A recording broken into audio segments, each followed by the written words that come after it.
that is really going to save your life on those questions where you have no clue.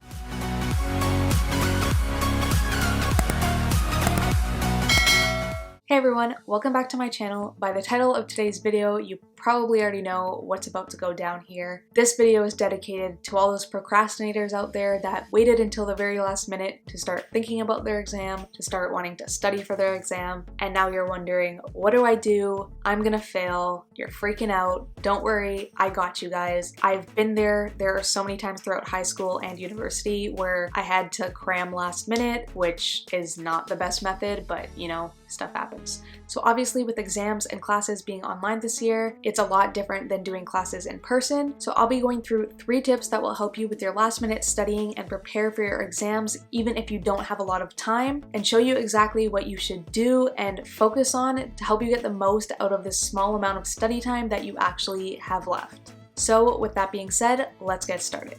The first tip is to figure out the key learnings by lesson. So you're probably like, what the heck does that even mean? Well, because you're taking online classes especially, your prof would have provided some sort of PowerPoint or other form of presentation that they would use to teach the class. So you need to go back and look at those presentations that your prof created and look at what the key learnings are. So what I found in both high school and university, to be honest, usually the prof starts a lesson with the key things that you're gonna learn from that lesson. So go back and look at the 2 or 3 key learnings that your prof said that lesson will be focusing on. So if you're in a business program, it could be something like, in today's lesson, you'll learn how to create a budget. Or maybe you're in a psychology program and it says something like, in today's class, you'll learn the definition of psychology. Something like that. I'm just making these up, but you get kind of the gist of it. So you're gonna go back and look at what those key learnings are for each one of your lessons. Now that you've done that, you know exactly from each lesson what your prof or your teacher wanted you to take away from it. So because you don't have a lot of time and you're trying to scramble now and cram everything in last minute, you're just gonna go through each presentation and look for which slides directly address those key learnings. So obviously for the business example that I gave, if you're supposed to be learning how to create a budget, go to the slide where it gives you the step-by-step on how to create a budget, and that's what you need to study. So if you do that for every single one of the lessons, then you should have a good idea of what the major concepts are and what you should really be focusing your time studying. Now, the major key to doing this properly so that you don't end up running out of time is to make sure that you're really only looking at things that directly address those key learnings. So don't get distracted by those other slides that have smaller, less important concepts on them. They might be on the exam, but at this point, you have no choice but to focus on the major ones because that's what's going to take up most of the exam, and that's what's going to help you really pass the exam and do well. And then if you do have extra time, you can always go back and look at those concepts, but really try to stay focused on just the major concepts addressing those key questions at the beginning of each of your profs or teachers' presentations.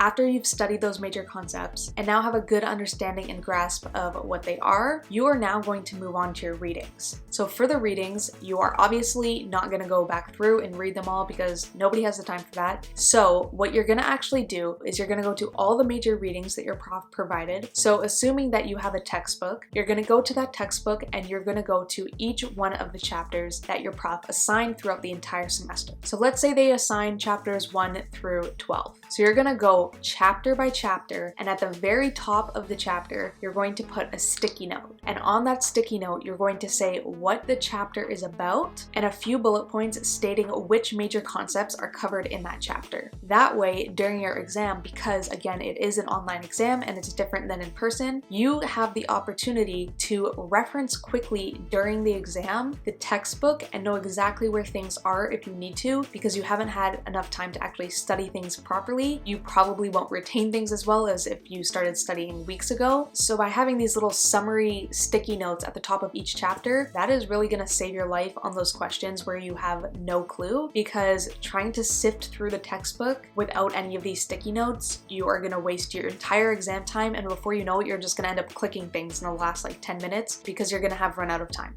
So create these sticky notes. They shouldn't take you too long. You should have time to do this, and it should make your life a lot easier during the exam.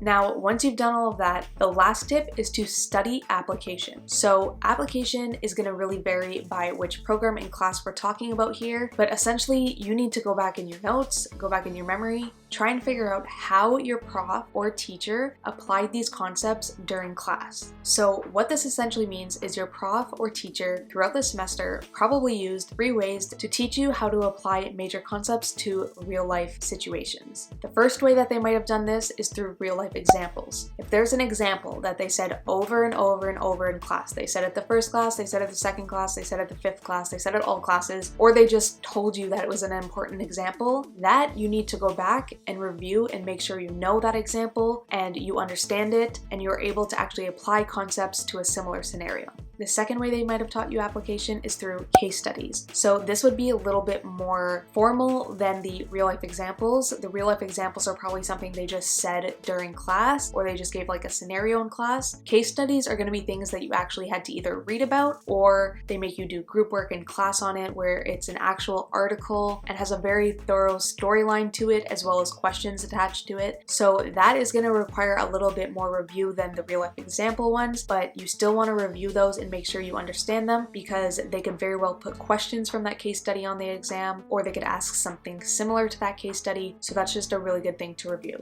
And then the third way they might have taught you application are through assignments. So this is where they actually asked you to apply it yourself. So this one's probably the easiest out of all of them because you should have a good understanding and memory of the assignment since you probably spent time doing it. So just go back and review your assignments and the concepts that were covered in that assignment and how you had to apply the concepts because you might have to apply it in a similar way on the exam and you don't want to end up being screwed because people always forget to review their assignments and profs are sneaky and they will put that on there. So those are the 3 ways that your prof or teacher might have taught you how to apply major concepts from the class. So if you reviewed those, you should be good to go when it comes to application. Well, that's it for today's video. I hope these tips helped you with your last minute exam prep. If you have any questions, comment them down below and I'll answer them as quickly as I can so that you get them in time for whenever your exam is. And also comment down below and let me know how many days you have to actually prep for your exam, whether it's the day before or a few days before. And I'll try to give you some guidance on how to split up the 3 tips I just mentioned based on how much time you have. And for more exam prep in the future, when you have more time and you're not cramming last minute, I have a full video for exactly how to study for your online exams, step by step, every single thing that you need to do. So I will link that down below and at the end of the video if you want to check that out for a different exam that you have coming up later down the line, or if you just want it for next semester or next year or whenever you might need it. Thank you for watching, and if you enjoyed this video, make sure to hit that like button and the notification bell, and don't forget to subscribe for more school and life advice. See you guys next time. Bye.